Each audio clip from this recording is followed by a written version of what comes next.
Next job is tidying the table up. So you can see there's a few dings and things on the table.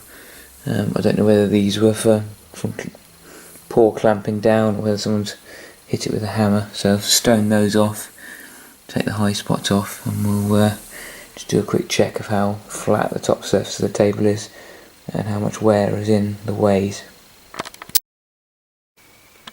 With the table on the surface plate and a 1.5 thou surface gauge, you can see there's no significant bow in the table. Surface gauge other than that corner doesn't really go in.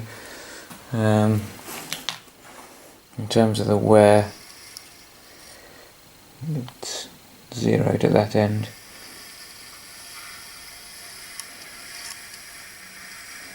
You can see I've got about 5 thou.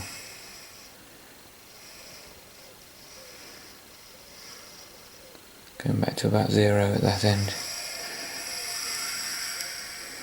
And that's true for both ways.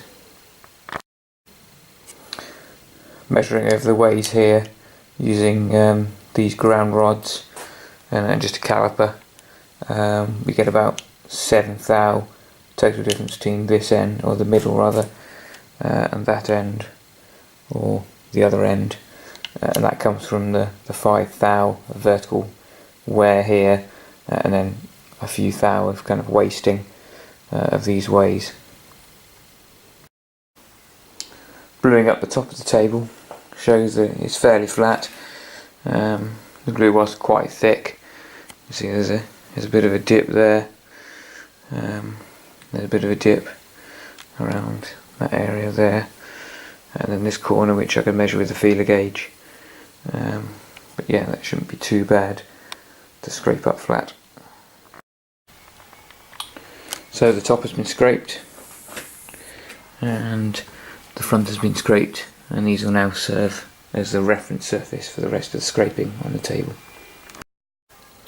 I've scraped the bottom ways of the table, so they're all flat within a couple of tenths along the whole length, apart from an annoying little corner here that drops off to about 4 or 5 tenths. I think I've admitted defeat, and I'm just going to leave that. It's right at the end of the travel and probably not too significant, and there's still a reasonable bit of the way there that will, is within the 2/10 limit that I've set myself. For measuring it, putting a slip gauge on here, it just makes it a lot easier to visualise, and it takes out any of the scraping indentations. So I've put the table on the surface plate and it's sitting on its scraped reference surface. This back surface is just as machined.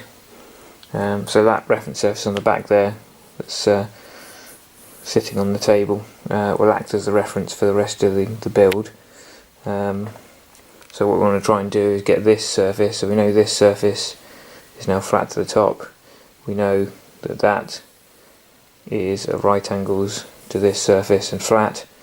Now we need to get this inside surface here parallel with the reference surface there. So I've taken some measurements starting it here, so we've got 0, minus 5 tenths, minus 2 tenths, minus 5 tenths, etc, etc, and then there's a big peak at this end here at plus 10 tenths, so we've got about 1.5 thou to deal with here.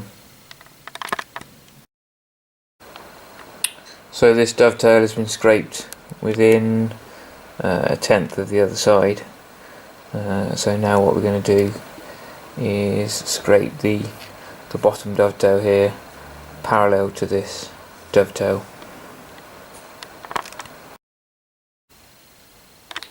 So we're now at a position where these two surfaces are flat.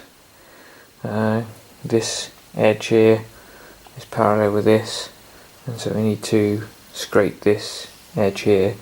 So I made another little tool. There's a roller in there mounted onto this bar, and then over this side the indicator is on that edge, and then there's a probe on this surface. So that should measure the deviation of this surface here relative to this, this and this.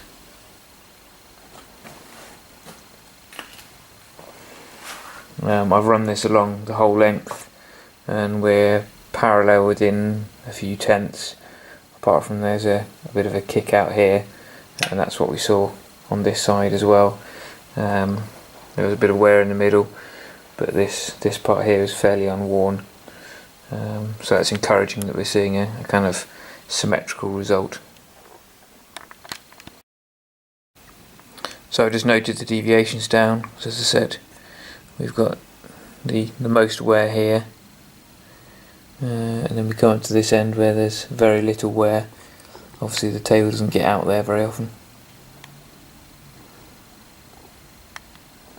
That's in tenths. I've finished scraping the table, and the two dovetails are now parallel within 2 or 3 tenths.